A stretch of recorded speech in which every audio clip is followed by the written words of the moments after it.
아멘. 네, 감사합니다. 자, 오늘 요한복음 8장 4장. 자, 요한복음 4장 1절에서 8절 3장. 그래요. 빨리 이야기를 해주시는 게 나은 거예요. 자, 제목을 나는 무엇을 하며 살아왔는가. 나는 무엇을 하며, 자, 과거의 나, 다른 말로 좀 표현한다면 나는 무엇을 하며 살아왔는가. 자, 지난 시간 과거의 나에 대한 말씀을 제목으로 좀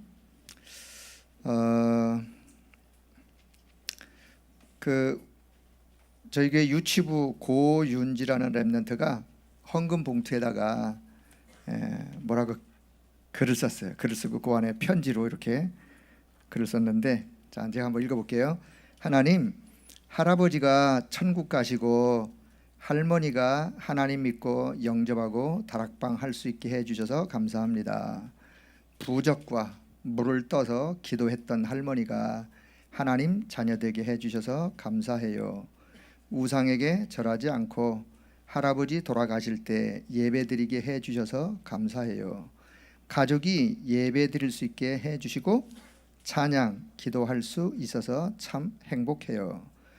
부처 믿는 큰 할아버지, 막내 할아버지, 성모 마리아 믿는 고모 할머니, 고모 할아버지도 영접 기도했는데 진짜 하나님 믿게 해주세요. 우리나라 전 세계 나라에 다락방 교회가 많이 생기게 해주세요. 기특해, 기특해. 뭐 아직 초등학교도 안 들어간 우리 유치부 랩런트가 이렇게 글씨를 또박또박, 물론 본인이 물론 이제 썼겠죠. 누가 엄마가 써줬는지 이건 잘 모르겠지만 제가 보니까 자기 마음을 그대로 표현한 것 같아요. 제가 보니까 뭐 하나님 나 좀 잘 되게 해주세요 그런 기도는 없어요. 다 영혼 구원, 하나님이 가장 마음 두는 거기에 우리 렘넌트가 마음을 두고 있다면 그 하나님이 그 마음을 기뻐하시는 거예요. 자, 보세요. 하나님이 가장 마음 두는 거기에 내 마음이, 내 삶이, 내 인생이 거기에 담겨 있다면 그 인생은요, 행복한 인생이요, 축복된 인생이요, 결국은 승리하는 인생으로 이 땅에서 하나님이 그 인생 가운데 역사하실 수밖에 없습니다. 하나님이 살아계시다면 그래요. 하나님이 돌아가셨다면 몰라도 하나님이 살아계시다면 하나님이 가장 마음 두는 바로 거기에 내 마음이. 제가 어릴 때부터 우리 랩런트가, 우리 고윤지 랩런트가 이 예쁜 마음으로 정말 하나님이 가장 관심 갖는 거기에 랩런트가 그 마음을 거기다 두고 또 예쁘게 잘 자라갔으면 좋겠습니다. 자, 오늘 이제 두 번째 교제를 이제 시작을 하게 됐어요. 제가 생각하는 것은 현장에서 우리가 뭐 사역자 일꾼을 양육하는 많은 어떤 뭐 훈련 메시지들이 있는데, 일단은 여러분이 현장에서 다락방을 하든 미션홈을 하든 지교회를 하든 결국은 현장에서 불신자한테 복음을 증거할 수 있는 그런 많은 어떤 자료들이, 내용들이 있어야 되겠고, 그래서 그 불신자에게 복음을 증거하고 그 불신자를 개인 양육할 수 있는 그런 내용들로 제가 오늘 드리는 요 지난번에 이어서 사실 이번째는 이제 그리스도인의 삶이요, 그리스도인의 삶. 두 번째 올바른 그리스도인의 삶. 이제 양육 차원에서 이제 살펴보는 어떤 그런 좀 내용으로 이 교재가 좀 구성이 되어 있어요. 자, 서론적인 이야기를 좀 드리도록 하겠습니다. 자, 창세기 2장 17절이 뭔지 아시죠?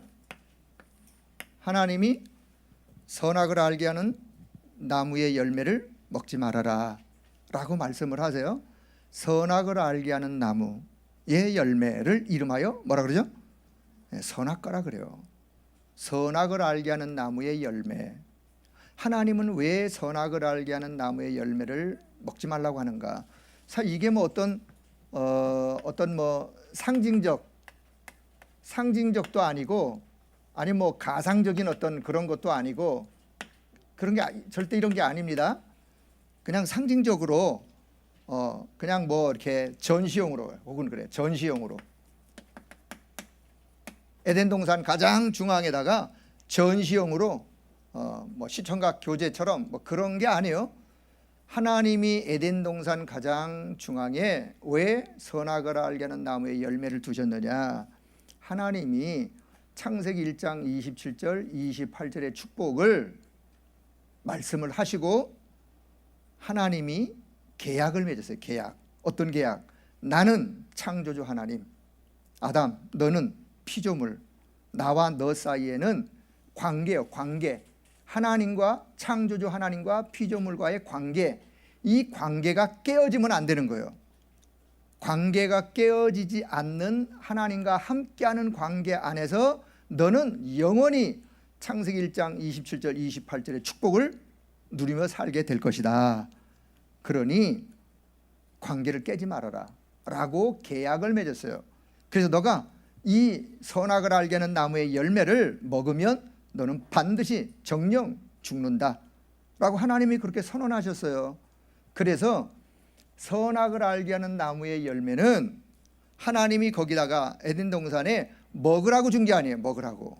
먹으라고 준 게 아니라 그 선악을 알게 하는 나무의 동산 중앙에 있는 나무를 보며 오고 갈 때마다 아 그래 하나님이 이렇게 말씀하셨지, 하나님과 나와의 관계를 절대로 내가 깨면 안 되지, 하나님은 나의 하나님이 되셔, 나는 그 하나님과 함께하는 인생이야 라고 하나님이 하신 말씀을 늘 기억하고 선악을 알게 하는 나무의 열매를 하나님이 주신 의도, 목적을 늘 생각하고 깨달으라고 선악을 알게 하는 나무의 열매를 하나님이 주신 거지 먹으라고 주신 게 아니에요. 그런데 사단은 아담에게 뭐라 그러느냐? 먹어도 괜찮다. 먹어도 너 안 죽어. 오히려 너 하나님처럼 돼. 내 눈이 밝아져. 그래서 그만 아담이 하나님의 말씀을 보고 그 하나님의 말씀이 기억나는 게 아니라 그 선악을 알게 하는 나무 열매를 볼 때마다 뭐가 기억나세요? 마귀의 말이, 사단의 말이 기억난 거예요. 여러분, 하나님과 우리와의 관계가요 처음부터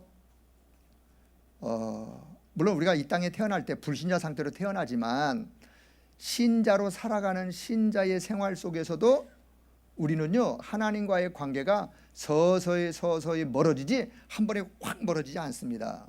어느 날 보면 신앙생활을 잘 하던 사람이 자기 일에 바쁘고 예배를 등한히 하고 말씀 기도 등한히 하고 점점 하나님과의 관계가 멀어지면서 결국은요 하나님과 나중에는요 금이 가버리는, 물론 하나님의 예정 속에 예정을 또 이야기하라면 언젠가는 돌아오겠죠. 그런데 우리 인간이 하나님과의 관계를 늘 우리는 생각하면서 선악을 알게 하는 나무의 열매를 그 나무를 볼 때마다 아담이 하나님의 말씀을 기억했던 것처럼 오늘 저와 여러분에게 있어서도 선악을 알게 하는 나무의 열매가 어디 뭐 있는 건 아니겠지만 늘 우리가 하나님을 향하여 나의 마음을 하나님께로 더 가까이 가려고 하는 그런 중심이 흐트러지지 말길 바랍니다.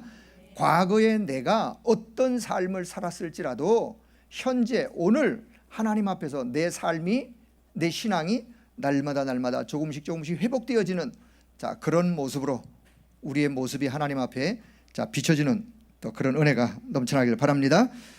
사람은요 두 종류의 사람이 있어. 두 종류. 이미 말씀을 드린 것처럼 불신자, 신자가 아니다 말이죠. 그렇죠? 믿는 사람이 아니다 말이죠. 아니 불자. 믿는 사람이 아니요, 안 믿는 사람이요.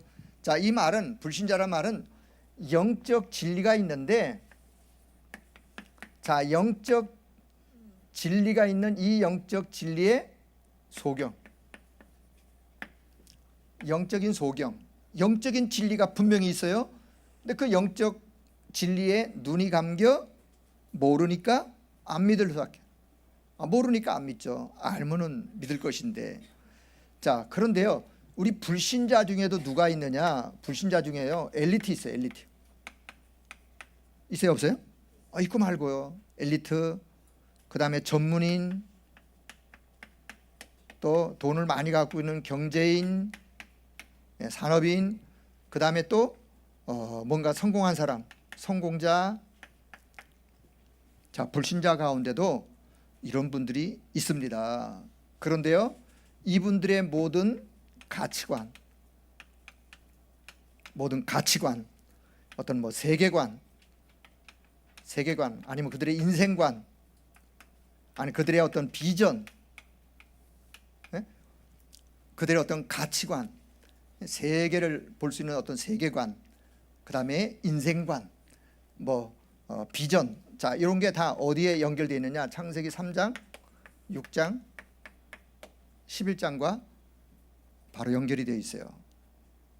왜? 하나님을 모르다 보니까, 하나님이 나를 이 땅에 보내신 이유, 왜 하나님이 나에게 이런 달란트를 주셨는가, 이런 전문성을 주셨는가, 왜 하나님이 나에게 이런 경제를 주셨는가, 왜 하나님이 나를 이 분야의 최고의 그런 어떤 지식을 주셨는가, 하나님이 주신 의도를 아무 생각 없이 창세기 3장 자신을 위하여, 자신만을 위하여, 오직 물질만을 위하여, 오직 자기 성공만을 향해서 달려가고 있는 것이 영적인 진리를 모르면 이렇게 되는 거예요. 자, 더 나아가서는, 자, 이분들이 두 번째는요, 틀린 영적 지식을 가지고 있어요.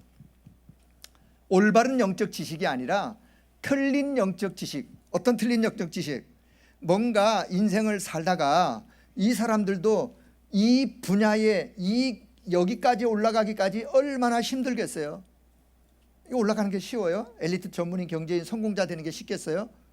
세상에서 그 많은 어려움을, 난관을 딛고 일어서려고 본인이 끊임없는 애를 쓰고 노력을 하고 나름대로의 뭔가 최선을 다하면서 살아가는데, 틀린 영적인 지식, 그게 사도행전 13장, 16장, 19장.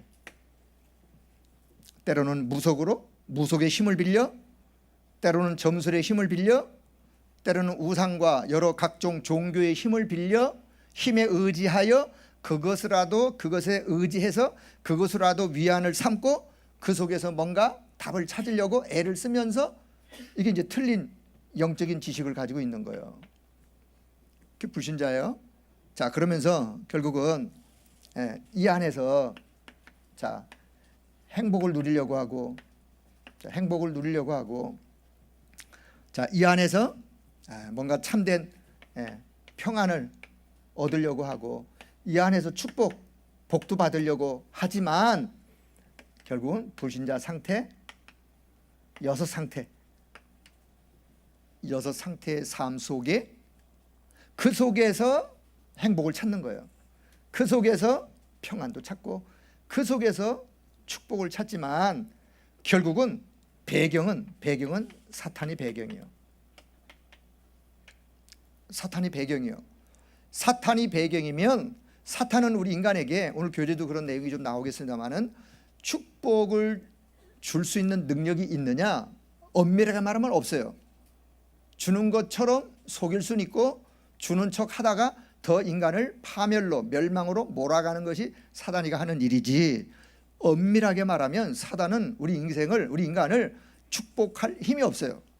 그러면 이 사람들이 그러면 사단의 때로는 힘에 의지하여, 그 사단의 어떤 능력을 의지하여 여기까지 오게 되었는데, 그래요, 오기는 왔어요. 근데 그 다음이 문제예요. 그 다음이 영적으로 찾아오는 영적인 그 문제에 대해서는 이분들에게는 사실은 답은 없어요. 오히려 그것 때문에 더 어디로 가느냐? 사단의 배경 속에 틀린 영적 지식으로 가던가, 여섯 상태의 삶 속에 빠져서 여기서 헤맬 수밖에 없는. 자, 이게 이제 불신자의 삶이라면, 자, 두 번째, 그럼 우리 신자. 자, 신자는 말 그대로 믿는 사람이에요. 믿는 사람은 영적인 지식을 이미 얻은 자, 영적인 지식으로 이미 복음을 받은 사람을 신자라 그러는데, 그런데 신자 중에도 가만히 보면 어떤 사람이 있느냐, 신자는 신자인데 종교 생활을 하고 있는 사람이 있어요. 어떤 사람? 확신 없는 자. 다시 말하면 교회는 다니긴 다니는데 복음이 뭔지, 그리스도의 의미가 뭔지, 인생의 근본의 문제가 뭔지, 왜 그리스도가 오셨는지, 사실은 그런 어떤 복음의 비밀을 잘 모르고 그냥 습관에 의하던, 습관적으로든, 아니면 뭐 어릴 때부터 나왔으니까 그냥 그런 어떤 종교생활 확신 없는 요런 상태로 살아가는 신앙생활을 하는 사람들이 있고, 여러분 혹시 이 자리에 그런 사람이 한 사람도 없는 줄로 믿습니다. 있다면요 빨리 청산하셔야 돼요. 본인의 유익을 위하여. 언제까지 그럴 건데요. 나는 왜 신앙생활을 난 잘 모르겠다. 혹시 우리 성도 분들 중에 그런 분이 계시면 언제라도 여러분의 교구 교육자를 찾아가던, 뭐 주변에 여러분 교구의 어떤 사역자를 찾아가던, 도대체 왜 신앙생활을 해야 되느냐라고 하는 여기에 대한 분명한 답을 속혔길 바랍니다. 현장에서 우리가 어떤 사람을 만나느냐, 현장에서 불신자 이런 사람도 만나지만 교회 안에 있는 이런 사람도 만나는 거예요. 이런 사람을 만났을 때 우리가 정확한 또 답을 줘야 되지 않겠습니까? 자, 또 한 가지는, 영적으로 어린아이, 새가족이 됐던, 아니면 뭐 오랜 신앙생활을 했는데 이 사람이 이제 복음의 눈을 뜨면서 영적인 어린아이. 사실 요 영적인 어린아이가 이제 조금씩 이제 성장해 가는 거죠. 영적으로 성장해 가는 거예요. 여러분 영적으로 성장하는 모습을 하나님이 보시면 어떨까요? 어떻겠어요? 자, 현장에서 사역자가 함께 나누는 말씀을 통해서 양육을 받는 그 새가족이든, 아니면 뭐 초신자든, 확신 없이 종교 생활하던 사람이든, 그 사람과 말씀을 나누면서 요 사람이 점점 영적으로 자라가는 모습을 보면 사역자의 마음이 어떻겠어요? 어떻겠어요? 해봤어요? 또 하나요? 기쁜 거예요, 기쁜 거. 자녀들 안 키워봤어요, 자녀들. 예, 자녀가 여러분이 자녀를 낳아서 키워보셨으니까 자녀가 크면서 부모가 얻는 기쁨 있어요, 없어요? 있어요. 사실은요, 자녀가 크면서 재롱 부리는 그 재롱이 부모한테 효도 다 한 거예요. 어릴 때 커서 효도 자식한테 받으려고 하지 말고 이미 다 받았어. 언제? 걔가 크면서 재롱 부리는 거. 제 손자가요 16개월이에요. 16개월. 그래서 이제 아빠, 엄마 이제 요 말을 하고, 할아버지 소리 못해. 아직 할아버지 못해도 할아버지 어디냐 그러면 이제 손가락으로 이제 지적을 하는데, 요게 이제 아주 얼마나 그냥 그 말썽을 피는지, 아무거나 보면 막 다 꺼내고 여기 꺼내가지고 저쪽에다 갖다 놓고 이렇게 막 그러면 이제 제가 이제 그러지 말라고 이제 뭐라고 이제 말귀를 잘 못하니까 에헤이 내가 어이가 없어가지고 에헤이 그랬더니 이렇게 요 말을 배웠어요. 요 말을요. 지 혼낼라 그러면 지가 에헤이 그래. 뭐 어린애 용어는 아니죠. 모르니까 그러는 건데, 그만큼 이제 점점 이렇게 자라가는 거예요. 자라가는 거. 현장에서 말씀을 나누면서 정말 그 어린 영적 어떤 어린 사람이 이렇게 자라가는 모습을 보면 하나님도 기쁘시지만 사역자가 기쁜 거예요. 영적인 성장, 반드시 영적 어린아이와 같은 사람은 성장해 자라가야 돼요. 나이와 상관없이 어떤 뭐 그분의 신분 지위 고하를 막론하고 복음을 처음 받았거나 신앙생활을 처음 접했거나 이제 복음을 이해하고 복음의 깊이가 이제 점점 그러면 이제 영적으로 성장하는 사람이에요. 자, 우리가 사실 이런 과정을 겪었어요. 자, 그러다가 이제는 어떤 단계로 가야 되느냐? 진짜 복음이 이해가 돼야 돼요. 복음이 이해. 사실은 복음이 이해됐단 말은 구원자가 예수 그리스도이십니다. 알게 됐어요. 그 정도가 아니에요. 예수님이 그리스도로 오셨습니다. 그 정도가 아니에요. 그게 복음 이해된 게 아니에요. 그건 그냥 듣게 된 거예요. 복음이 이해됐단 말은 내 과거가 복음으로 재해석이 되어지면서 그래서 내 이런 과거 속에도 하나님이 나를 복음으로 인도하시려고 이렇게 인도하셨고, 이런 어려움 속에도 결국은 하나님이 나를 붙드셔서 이런 복음 속으로 들어오게 하셨구나 라고 생각하면서 복음이 그 인생의 완전한 답으로 결론을 딱 내리는 거예요. 그러려면은 과거를 돌아보지 않으면 안 돼요.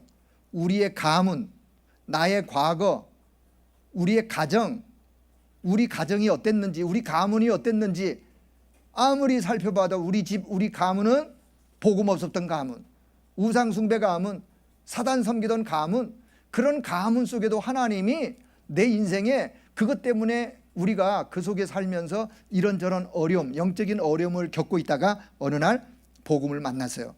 그러면 지금 현재 여러분 우리의 상태에서 복음을 어떻게 이해되느냐? 그래, 과거를 복음으로 재해석을 하여 그 과거 속에도 나와 함께 하셨던 하나님, 결국은 이 어려움도 나로 하여금 복음 속으로 오도록 이런 일들을 하나님이 이루셨구나, 이런 답을 찾아야 돼요. 그게 이제 복음 재해석하는 거예요. 복음이 이해됐으면 지금부터 그 복음이 체험돼야 돼. 체험. 복음 체험이에요. 복음 체험은 뭐냐? 현재 나의 삶 속에 내가 당하고 내가 맡고 있는 상황, 오늘의 나의 문제 혹은 나의 어려움, 오늘의 현재의 내 상태 속에서 복음을 하나하나 적용하면서 복음이 재해석이 되는 거예요. 재적용이 되는 거죠. 과거는 재해석이고 현재의 복음이 재적용. 이미 적용을 해서 구원받았어. 그 재적용이란 말은 적용을 다시 한다 그 말이에요. 어디에? 내 오늘의 현실 상황에, 현실의 문제에, 오늘의 현실의 내 상태에, 내 지금 오늘의 현실의 모든 것에 답이 뭐냐? 답은 복음이에요. 그렇죠? 그리스도가 답이에요. 인생 모든 문제 해답 그리스도라면 오늘의 내 모든 현실 상황 속에서 어떤 처지 형편 문제 속에 있더라도 답이 뭐예요? 그리스도가 답이요. 복음이 답이요. 그 말은 그런 상황 속에서도 내가 복음 붙잡고 복음 속으로 들어가는 거예요. 복음의 능력으로 그 문제를 이겨가는 거예요. 그렇게 해서 하나 체험했다. 지금 어려움 속에도, 이런 문제 속에도 내가 낙심하지 아니하고, 딴 때 같았으면 내가 불신앙했고, 딴 때 같으면 내 마음이 뒤집어졌을 텐데, 딴 때 같았으면 누구 원망하고 막 분노하고 그랬을 텐데, 그 속에서 답이 복음이고 그리스도라고 말씀을 깨달았다면 그 언약의 말씀 붙잡고 그 속에서 기도하면서 그걸 하나 이겨나갔다. 그 사람이 이제 복음을 체험한 사람이에요. 이렇게 복음을 한번 체험하면, 복음의 능력을 한번 체험하면 그 다음 것들은 재적용하기가 쉬워져요. 그래서 복음 체험, 복음이 체험되다 보면 그 다음에 복음의 누림 속으로, 복음이 하나 둘 내 삶 속에 복음이 누려지는 거예요. 체험 다음에 따라오는 게 누림이요. 누림 다음에 따라온 게 복음 증거 증인이에요. 복음 증인 증거. 복음 증인 되는 거는 복음이 이해되지도 않는데 어떻게 증인이 되겠어요? 복음 증인은 복음이 분명하게 이해되어지고 체험되어서 그것이 누려지는 단계로 왔을 때 이제 복음 증인으로 딱 쓰는 거예요. 자, 하나님이 저와 여러분을 이런 사람으로 세워지기를 하나님이 소원하십니다. 사역자가 어떤 사람이 사역자냐? 요 사람이 사역자, 요 사람이. 자, 그래서 요 사람이 이제는 사도행전 1장 1절 3절 8절 이제 오직이라고 하는 답을 딱 갖는 거예요. 오직, 이제 오직 복음, 오직 복음밖에, 오직 그리스도밖에, 유일성의 복음, 유일성 그리스도, 오직으로 답을 내리면 하나님의 나라, 오직 성령의 충만한 역사 속에 현장을 살리는 자로 딱 서게 되는, 자, 이 속에서 사실은 전도자의 62가지 본질이 나오는 거예요. 자, 현장에서 사역을 하는 여러분, 사역자 여러분, 이 단계까지 나가길 축복합니다. 이 사람을 우리는 증인, 전도 제자, 이 사람이 남은 자요. 이 사람이 정말 복음 가진 영적인 강한 자요. 그런 자로 딱 세워져서 자, 현장 살리는 여러분 모두가 되기를 축복합니다. 자, 그러면 자, 나는 무엇을 하며 살아오게 되었는가? 무엇을 하며 살아왔는가? 물론 지금까지의 삶을 돌아보면서 뭐 하면서 내가 살아왔는가? 과거의 나의 모습이기도 하고, 자, 당신은 지금까지 무엇을 하며 살아오셨습니까? 자, 무엇을 하며?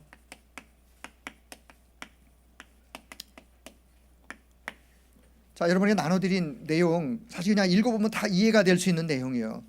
자, 한번 제가 설명을 좀 드리도록 할게요.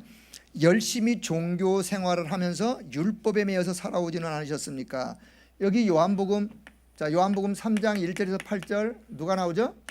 니고데모라고 하는 사람이 나와요. 니고데모. 자, 요 니고데모가 어떤 사람이냐? 니고데모는요, 바리새인이었어요. 바리새인. 바리새인이란 말은 유대인 중에서도 아주 정통 유대인. 예? 그 어떤 그 피가 섞이지 않은, 혈육으로 따진다면 아주 그 극보수적인 어떤 그런 유대 혈통의 바리새인, 정통 유대인. 이 사람들은 율법, 아주 율법주의자. 율법에는 아주 왜 유대인들이 그렇게 어릴 때부터 그 율법을 공부해 왔기 때문에. 자, 그런데 여기 보니까 유대인의 지도자, 성경 보니까 그래요. 당신은 유대인의 지도자. 1절에 보면 그렇죠? 1절 보세요. 유대인의 지도자라. 자, 지도자란 말은 그냥 일반 평민은 아니란 말이죠. 뭔가 지도자인데, 여기 10절에 보면요, 예수님이 그렇게 니고데모, 이스라엘의 선생으로서 너가 이거를 알지 못하느냐. 이스라엘의 선생, 가르치는 사람이요, 율법을 가르치는 사람. 그래서 지도자라는 말을 어떤 말로 표현할 수 있느냐면 종교 지도자예요. 종교 지도자. 관원이었고, 그러니까 높은 지위가 있는, 뭔가 많은 사람들에게 영향을 주는 어떤 그런 사람이었는데, 자, 여기 교환을 한번 볼게요. 자, 관원이자 산헤드린 공회의원이었던 니고데모는 종교적으로 굉장히 뛰어난 인물이었지만 종교와 율법으로는 해결할 수 없는 깊은 고민에 빠졌어요. 뭔가 그런 신분, 그런 지위에 있었던 사람인데 어느 날 자기가 갖고 있는 고민을 예수님께 남들의 눈을 피해서 낮에 온 게 아니라 언제 왔어요? 밤에 왔어요. 왜 밤에 왔느냐? 다른 사람이 보면 저 지도자로서 저 종교 지도자가, 아니 저 산헤드린 공회원인 저 높은 신분을 가진 저 니고데모가, 아니 저 목수의 아들 예수를 찾아갔네, 이런 소문이 날까봐 자기 마음속에 있는 고민을 끌어안고 남들의 눈을 피해 자기의 이 갈등을 어디다가 해소할 길이 없어가지고 그래도 예수님께 잘 찾아왔죠. 갈등을 가지고. 그래서 밤에 예수님께 와서 사실은요, 구원 상담 받는 내용이 오늘 본문의 내용이요. 구원 상담을 이렇게 하시면 돼요. 어떤 사람하고 내가 구원 상담을 할 때 결국은 요 사람에게 구원의 어떤 그 영적인 비밀을 전달을 하면서 이 사람이 답을 얻고 신분이, 아니면 그 사람의 영적 상태가 바뀌어지면 되는 거예요. 자, 그래서 예수님께 와서 이렇게 질문합니다. 당신은 하나님께로 오신 선생인 줄로 내가 압니다. 하나님이 함께 하시지 아니하시면 당신이 행하시는 이 표적을 아무라도 할 수 없습니다. 그때니만 예수님은 그가 질문하는 그 질문에는 답변을 하지 아니하시고 이렇게 예수님이 대답하십니다. 진실로 진실로 내게 이르노니 사람이 거듭나지 아니하면 하나님 나라를 볼 수 없느니라. 거듭남에 대해서 하나님 주님이 말씀하세요. 거듭남이 뭐예요? 영적으로 다시 태어나는 게 바로 거듭남이에요. 예수님은 지금 영적으로 다시 태어나는 거듭남을 말씀하는데, 이 공부 많이 한 이 유대인의 선생인 이 니고데모는 육적으로 다시 태어나는 거로 이해를 했어요. 이게 지금요, 여러분, 영적인 진리는 공부를 많이 했다고 해서 쉽게 이해되는 게 아닙니다. 그러면 학 박사님은 다 복음 이해하게요? 그런데요, 학 박사님일수록 복음이 잘 이해가 안 되는 게 왜 그런지 아세요? 자기 지식, 자기 것이 너무나 그분에게는 많이 들어가 있고, 자기가 배운 것이, 자기 지식이, 자기 경험이, 자기 것이 나도 모르게 자기에게 꽉 차 있어. 그것을 버려야 돼요. 그것을 내려놓아야 돼요. 내려놓아야 되냐? 그 다음에 복음이라는 것이 들어가는데, 자, 그래서 결국은 자, 영적인 이 지식을 니고데모가 잘 알아듣지 못하고, 그때 예수님이 다시 말씀하세요. 이는 니고데모가 구원을 못 받았다는 말인데, 니고데모는 너무나 충격을 받아가지고, 아니 그러면 사람이 늙으면 어떻게 다시 태어날 수가 있단 말입니까? 두 번째 어머니 뱃속에 모태에 들어갔다가 날 수가 있단 말입니까? 아주 바보 같은 지금 질문을 지금 예수님께 하는 거예요. 어린애 같은. 자, 니고데모는 예수님의 말씀을 육적으로 해석을 했어요.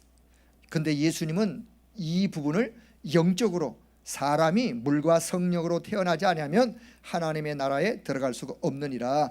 육으로 난 것은 육이요, 영으로 난, 성령으로 난 것은 영이니라고 말씀을 하시면서, 만약 두 번째 모태에 들어갔다 나온다 할지라도 구원을 얻을 수 없다라고 주님이 말씀하세요.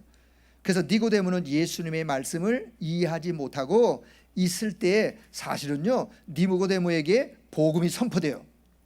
요한복음 3장 16절이 어디에서 예수님이 하신 말씀이냐? 니고데모하고 지금 구원 상담을 하다가 하나님이 세상을 이처럼 사랑하사 독생자를 주셨으니 누구든지 그 독생자 예수 그리스도를 믿으면 구원받는다고 하는 요한복음 3장 16절의 이 복음의 말씀을 니고데모에게 사실은 좀 선포를 하시는 거예요. 니고데모가요, 이 복음의 말씀을 듣고 사실은 예수님을 떠났어.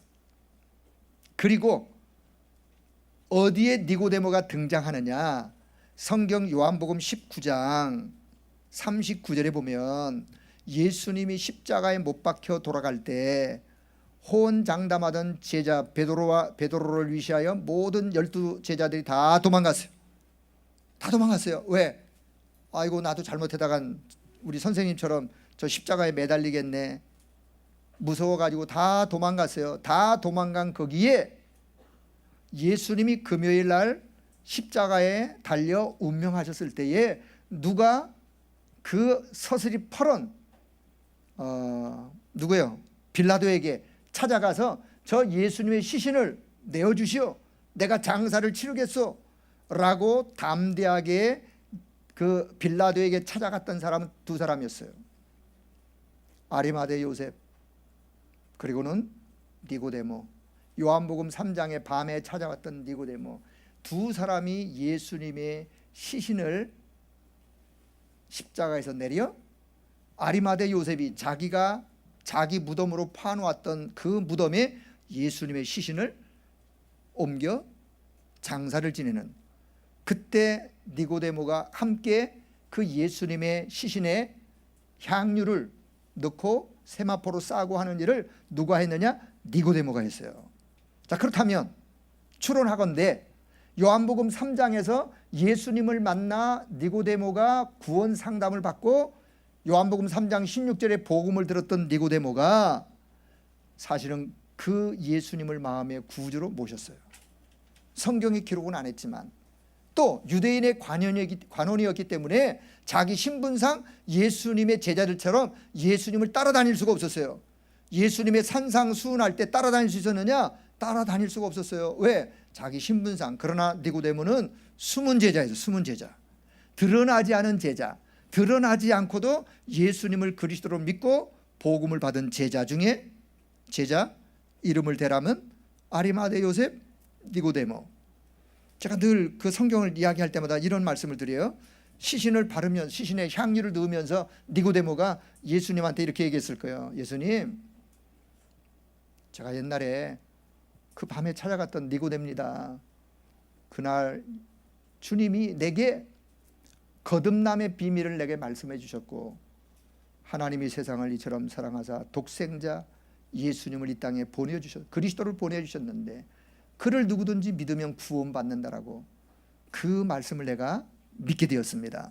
내가 비록 당신을 3년 동안 다른 제자들처럼 따라다닐 수는 없었지만 내가 당신의 제자요, 내가 그리스도인입니다 하면서 막 예수님의 시신을 세마포 싸면서 아주 감격적인 그런 어떤 장례식을 치러 드린 것 같아요. 자, 지금 그건 뒤의 상황이고 오늘 요한복음 3장의 요 앞부분의 상황은 니고데모는 어떤 사람이냐? 열심으로 종교생활, 다시 말하면 복음 모르고 얼마든지 복음 없이 다른 열심으로 종교생활하는, 율법 가지고 종교생활하는, 자, 그런 사람, 혹은 지금도 이런 사람들이 우리 주변에 있기 때문에, 자, 두 번째는요, 수고하고 무거운 짐을, 자, 수고하고 무거운 짐을 진, 자, 무슨 짐? 인생의 짐. 인생의 무거운 짐을요 어디다가 내려놓을 데가 없어. 인생의 짐, 죄의 짐, 율법의 짐, 이걸요 율법의 짐, 특히 유대인들은요 이 율법의 짐, 이 율법을 지키려고 애를 써요. 지키려고 애를 쓰면 지켜지나요? 지킬 수가 없는데, 그러면 그 율법을 어긴 거에 대해서 또 죄의 짐으로 늘 죄책감으로 죄에 시달려요. 그 인생이 편안치가 않은 거예요.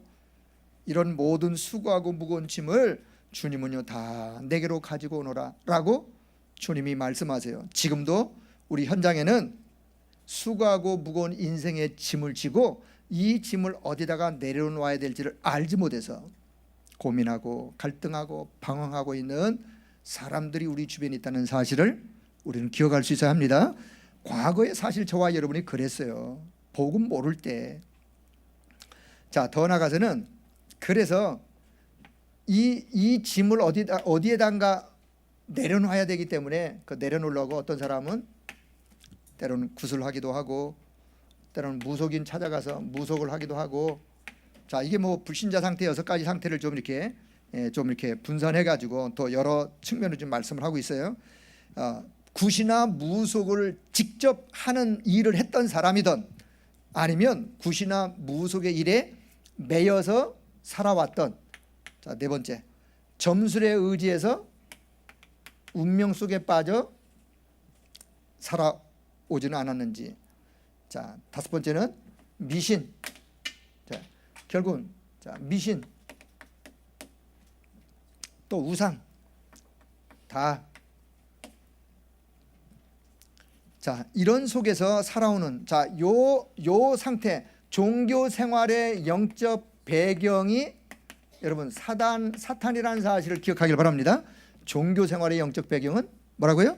사단이에요, 사탄.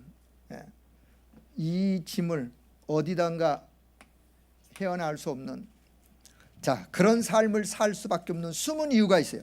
자, 두 번째는 숨은 이유. 자, 이게 다른 말로 하면 이게 영적 배경이에요. 또, 자, 영적인 배경은 뭐냐? 창세기 3장 사건에 분명히 밝히고 있어요.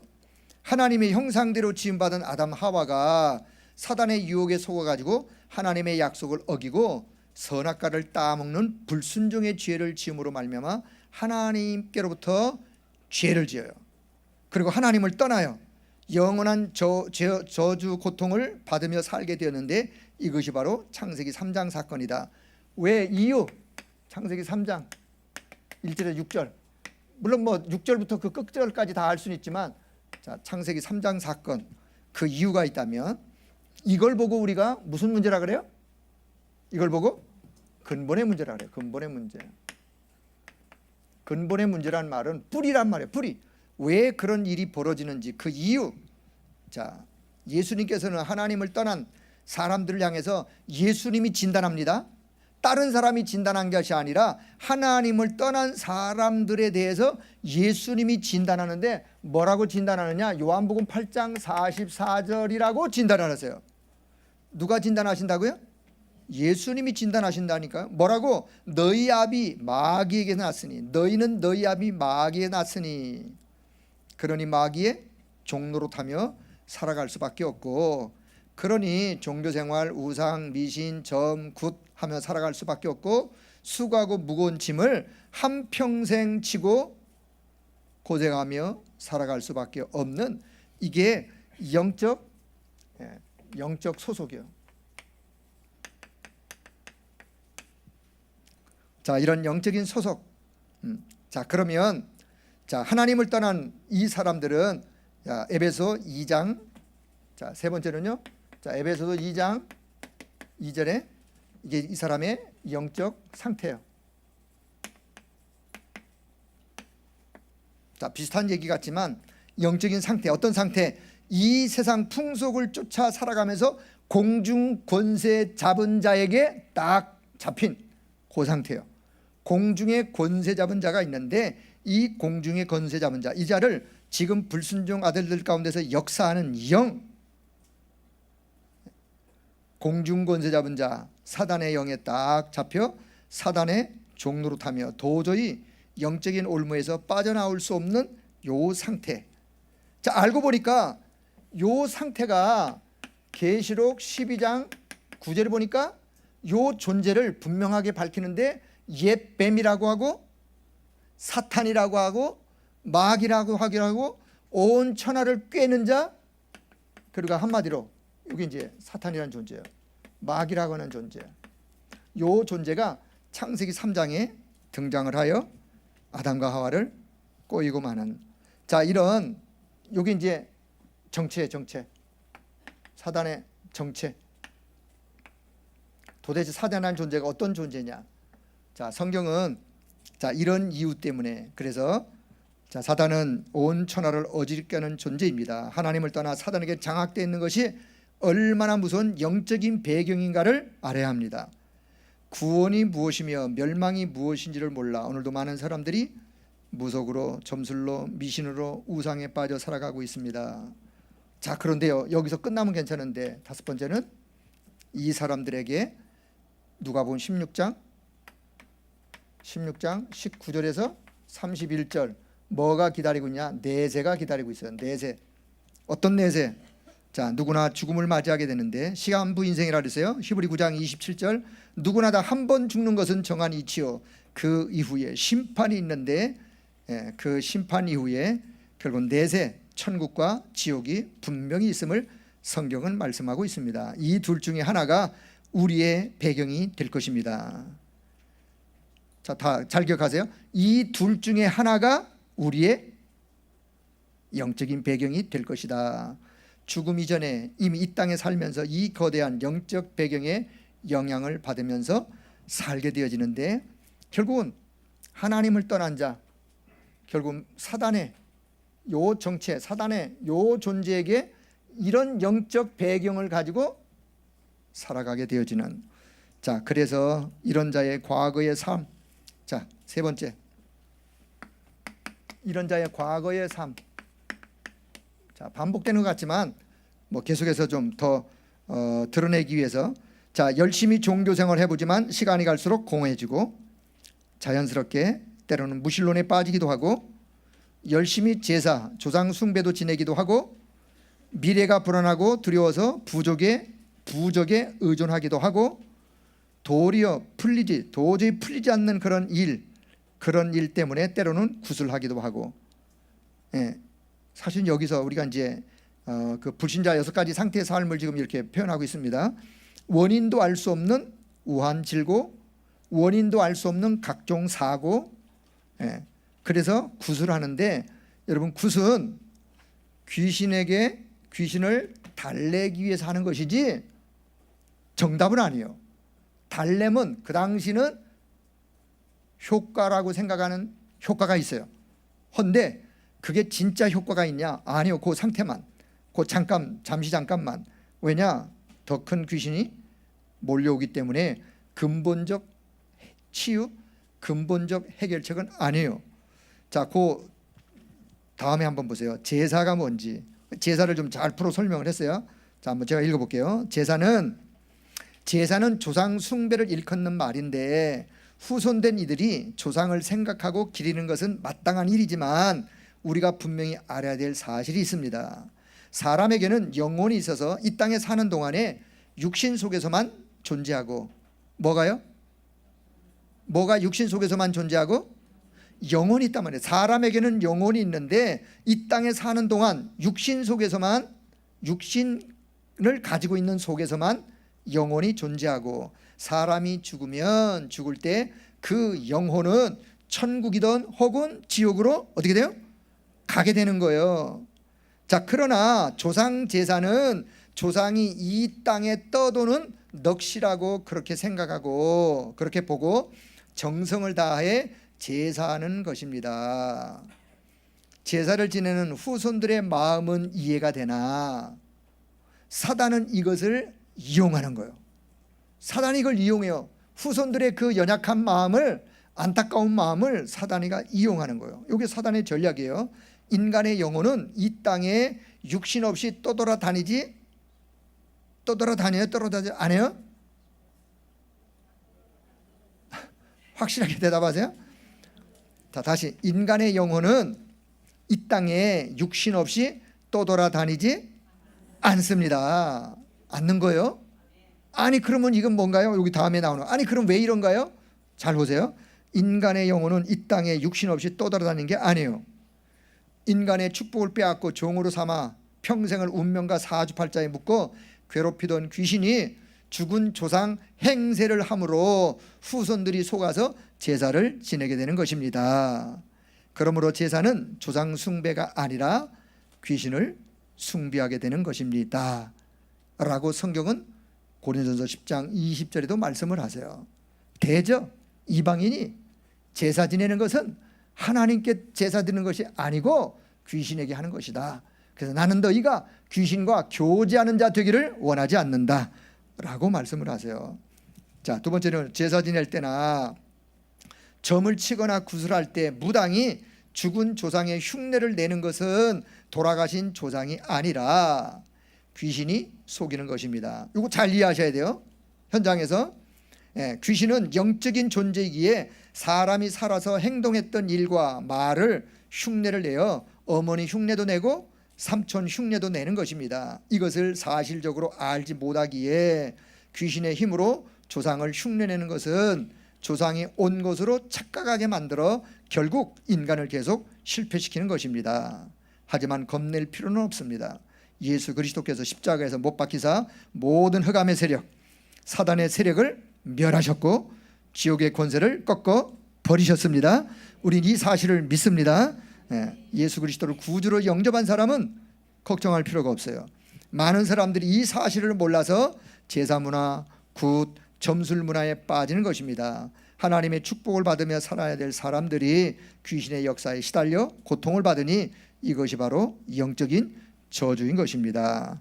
자, 귀신은 절대로 인간에게 복을 줄 수 있어요, 없어요? 절대로 복을 줄 수 없습니다. 복을 주지 않습니다. 이 사실을 모르니 지식인들도 우상을 숭배하는 거예요. 영적인 무지, 영적인 진리에 대해서 소경. 자, 그렇게 공부를 많이 한 지식도 어떤 사람이요, 그 사람은 대기업 사장이요, 차를 샀어요. 차를, 멋진 차를, 새 차를 빼가지고 멋진 차를 뺐으니 어떻게 해야 돼요? 그냥 타면 불안할 거 아니겠어요. 네 밖에다 막걸리를 콸콸콸콸 네 밖에다 붓더니만 돗자리 하나 깔아놓고 엉덩이가 저 산을 쳐다보면서 그렇게 절을 하고 그렇게 거기다가 뭔가 예를 갖추어야 뭔가 마음에 그나마 위안이 찾아오는 거예요. 그렇지 않고서는 불안한 거예요. 제가 중국에 이제 가끔 가, 중국에는요 새 차를 사거나 근데 이제 그렇게 이제 그런 마음을 갖고 밖에다가 빨간 리본, 왜 밖에다 빨간 리본을 자꾸 달리고 나니까 그게 그런 의미요. 빨간 리본을 거기다가 밖에다가 이렇게 묶어가지고 자 모두가 다 우상 숭배하는 모습인데 성경은 귀신의 존재를 분명히 밝히고 있습니다. 믿는 자들에게는 이전 표적이 따르니 곧 저희가 내 이름으로 귀신을 쫓아내며 새 방언을 말하며 마가복음 16장 17절에 자 누가복음 10장 17절 70인이 기뻐들어와 가로되 주여 주의 이름으로 귀신들도 우리에게 항복하더이다.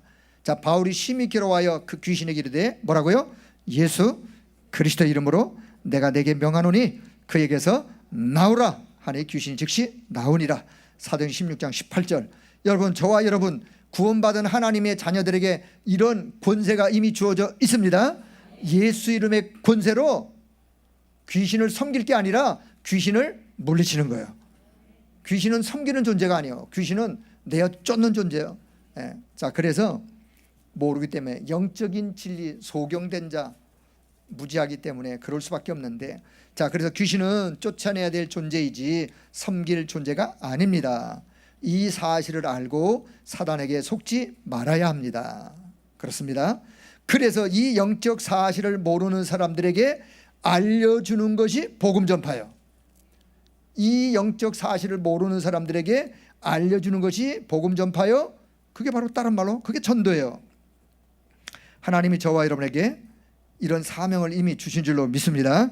자, 그런데 네 번째는요. 그런데 일이 잘 안 풀려.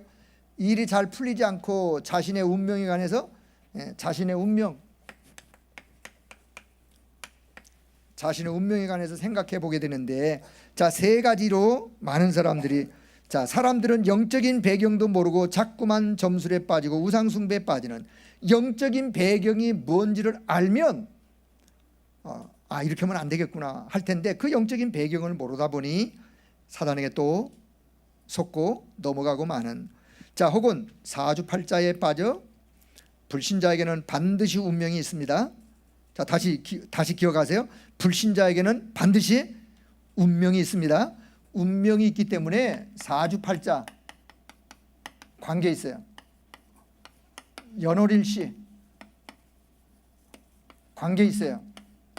어떤 무속인도 점칠 때 아니면 뭐 상대방에게 뭘 물어볼 때 연월일시를 안 물어보는 무속인이 없어요. 무속인이든 점을 치는 사람이든 종교의 아주 그 어떤 한 부분에, 왜냐, 그 사람의 사주팔자가 연월일시에 딱 묶여 있어요. 요걸 갖다 사실은 불신자들이 말하는 운명이라는, 운명. 성경에는 운명이라는 단어는 없어요. 근데 우리가 현장에서 불신자에게 복음을 설명하려고 하다 보니 운명이라는 단어를 쓰는데, 자, 사단에게 묶여 살 수밖에 없는 그들의 운명인 것입니다. 하지만 예수 그리스도를 영접하는 순간 모든 운명, 죄와 사망의 법에서 해방된다라고 성경은 말씀합니다. 자, 그래서 우리가 성경 로마서 8장 2절 1절 2절, 자, 제가 주일날 예배 인도할 때 로마서 8장 1절 2절을 주로 제가 그냥 선언하는 거예요. 선언. 제가, 여러분이 잘 기억하세요. 예배 전에 우리가 하나님 앞에 예배 드리러 나왔을 때 사실은 이런 마음 저런 마음, 세상에 또 찍히고 상하고 시달리고 힘들고 하던 마음을 가지고 하나님 앞에 예배를 드리러 나왔는데, 하나님, 내 마음이 이렇습니다. 오늘도 십자가의 그리스도의 은혜로, 십자가에 이미 그리스도가 내 모든 인생 문제, 모든 죄 문제를 이미 다 사하셨습니다. 원죄 문제는 다 사하셨어요. 그러나 내가 한 주간 또 이리저리 상하고 찢긴 마음, 혹 죄된 마음, 그 마음을 예배 드리기 전에 여러분이 사죄의 확신을 가지고 하나님 앞에 십자가의 보혈로 내 모든 자범죄, 내 모든 인간의 연약함, 십자가의 보혈로 하나님 이 시간 깨끗하게 씻어 주옵소서 라고 오실 때마다 기도를 한번 해보세요. 그리고 사죄의 선언, 그 로마서 8장 1절 2절이요. 우리가 아직 죄인 데 있었고, 그 다음에 또 죄와 사망의 법에 매여 있었는데, 사실은요 성령의 법이 우리를 거기서부터 해방하신 거예요. 너를 해방하였느니라. 성경 보면 그 분명히 거기 너를, 거기다 이제 여러분이 내 이름을 넣고 해방되었다라고 선언하는 그 주님의 선언에, 여러분 뭐 속으로 하시던 겉으로 하시던 아멘 하시면 되는 거예요. 그 마음의 중심을 가지고 하나님 앞에 찬양을 드리는 거예요. 그리고 말씀을 받는 거예요. 그래서 제가 가능한 예배 전 성경 구절을 제가 어디를 찾느냐, 가능하면 십자가와 보혈과 우리의 죄사함과 그 다음에 뭔가 우리의 지난날의 어떤 그런 잘못된 것들을 그리스도가 해결하신 그 부분을 제가 말씀을 낭독해요. 그걸 제가 일부러 그렇게 찾아서, 그럴 때 여러분이 자, 예배 전에 마음으로 아멘 하시면 돼요. 자, 그래서 자, 마지막, 수준이 있는 사람은 특별한 사상이나 철학이나 의식을, 자, 수준 없는 사람은 무속, 점술, 그러나 좀 수준이 있는 사람, 지식인, 이런 사람들은요 뭔가 배운 것으로, 철학으로, 아니면 어떤 특별한 사상, 의식, 자, 이런 것에 사로잡히기도 합니다. 그러나 하나님을 알지 못한 상태에서 성공하는 것이 더 큰 문제입니다. 차라리 어려운 처지에서 오히려 갈급하게 복음을 받아들이면 좋을 텐데 오히려 성공한 그 성공 때문에 복음을 받아들이지 못하는, 그게 더 안타까운 거예요. 불신자인데도 하는 일마다 잘 되고 수준이 높은 사람들이 있습니다. 그러나 이런 사람들에게는 시간이 갈수록 복음 아니고는 인간은, 자 보세요, 엘리트, 전문인, 경제인, 성공자라고 그 최고의 경지에 도달을 했다 손 치더라도 인간은 만들어지기를 하나님과 함께하지 않으면 모든 것을 다 소유하고도 공허한 거예요. 예? 모든 것을 다 소유하고도 마음이 불안한 거예요. 마음에 참 하나님 주시는 안식이 없는 거예요. 자, 그래서 허무가 찾아올 수밖에 없는데 거기에 뭐가 채워야 되느냐? 하나님 만나는 길 대신 그리스도 복음이 채워지면 인생은 새로운 인생을 살게 되는 것입니다. 그래서 오늘 저와 이론이 필요한 거예요. 자, 예를 들게요. 30대 초반에 프랑스의 황제였던 나폴레옹, 30대 초반에 프랑스 황제로 등극을 해서 유럽 전반을 제패한 세계적인 영웅, 누구든지 말하면 불신자도 알만한 나폴레옹. 자, 이 사람이요, 그렇게 정복자로 영웅이었지만 말년에 센텔레라는 그 섬에서 탄식의 나라를 보내면서 외로이 죽음을 맞이하는 그런 정복자도, 그런 성공자도, 그런 어떤 영웅도 복음 없으면 인생은 허무한 거예요. 복음 없으면, 하나님을 떠나면, 하나님을 만나지 못하면 그런 인생, 그런 정복자 영웅도 결국은 인생을 떠날 때 허무하게 떠나고 그 내세에 뭐가 기다리고 있는지 성경은 말씀을 합니다. 독일의 철학자인 쇼펜하우어, 그가 뭐라 그러냐? 삶이란 더러운 것이며 차라리 죽는 것이 가장 좋은 길이라고 비관적인 철학자이면서 뭔가 비관적인 이런 어떤 그런 말들을 그가 논리적으로 철학자의 학문을 가지고 하면서 많은 사람들이 거기에 비관적인 생을 살다가 인생을 마무리하고 마는, 그리고 자신의 전 재산을 강아지에게 넘겨주라는 유언장을 써놓고 세상을 떠났다 그래요. 제가 뭐 만나 확인한 건 아닌데 어떻든 봐요. 이런 철학자도 하나님을 만나지 못하면 어리석은 거예요. 자, 유명한 모파상, 해밍웨이, 톨스토이, 니체, 우리가 좀 잘 알지는 못해도 그냥 우리가 세상 학문에서 배우는 아주 유명한 그런 사람들인데, 자, 이 같은 사람들도 결국은 인생 말년에, 인생을 떠날 때 허무 속에 빠져 비참하게 인생을 마무리하고 맙니다. 이유가 뭐예요? 그래요. 하나님을 떠나서 하나님과 함께하는 축복을 잃어버려서, 그런 유명한 사람들이 할지라도 세상 모든 걸 다 소유했고 다 가졌다 해도 인생이 이 땅을 떠날 때 인생이 성공자의 인생으로 떠나는 것이냐? 다시 그럼 반대로 뒤집어서 내가 이 땅을 사는 동안 하나님과 함께하는 비밀을 가지고 때로는 어렵게 살 수도 있어요. 하나님과 함께하는 비밀 속에, 하나님 주시는 그런 은혜 속에 남들보다 풍요롭진 않지만 작은 것을 가지고도 하나님 앞에 감사하고, 작은 것을 가지고도 하나님 앞에 감사하면서 믿음으로 하나님의 이름을 높여드리고 하나님 앞에 예배를 드리고, 내 인생 떠날 때 나의 영원한 본향 천국이 예비되어 그 인생을 떠날 때 불안한 게 아니라, 허무한 게 아니라 하나님과 함께할 영원한 천국의 소망을 내다보면서 인생을 마무리하는 그 인생이 행복한 인생이에요. 그 인생이 축복된 인생이에요. 하나님은 우리를요, 이 땅의 모든 인생이 그런 인생을 살다가 하나님이 계신 곳으로 오기를 원하세요. 그걸 모르기 때문에 우리가 현장에서 그 영적인 비밀을, 영적 지식을, 올바른 영적 지식을 우리가 전달하는 것이 전도자의 사명이에요. 그게 언약 전달자예요. 자, 그래서 결론, 복음을 모르니 그럴 수밖에 없는 것입니다. 하나님 없이 성공이 진짜 행복을 가져다 주느냐? 가져다 줄 수가 없어요. 저는 그래서 이거를 가짜 행복, 모조품 행복, 모조품이에요.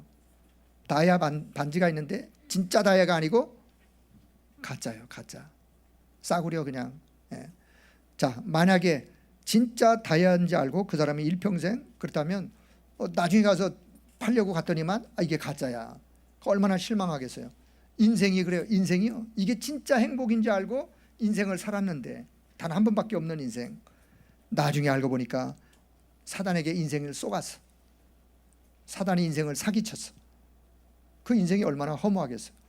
그래서 자, 하나님 안에 누리는 행복, 육신적 만족을 누리는 행복이 아니라 영적인 하나님과 함께하는 축복을 누리는 비밀. 자, 오늘 저와 여러분이 그것을 우리가 가지고 있는 사실을 기억하시면서 자, 이제 결론. 자, 결론 그래요. 자, 해답은 오직 자, 그리스도만이 유일한 해답이라는 사실을 믿습니다. 이걸 그래서 우리가 유일성이라고 해요. 유일성이에요. 유일성. 오직이라고 하는 여기에요.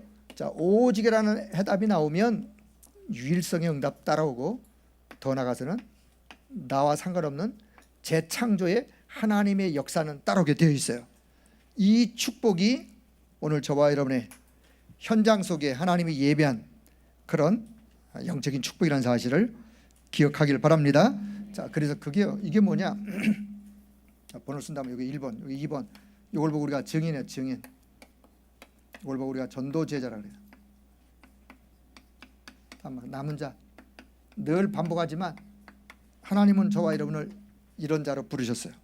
오늘도 영적으로 강한 자로 하나님이 함께 하시는 믿음 가지고 현장에서 승리하기를 주의 이름으로 축복합니다.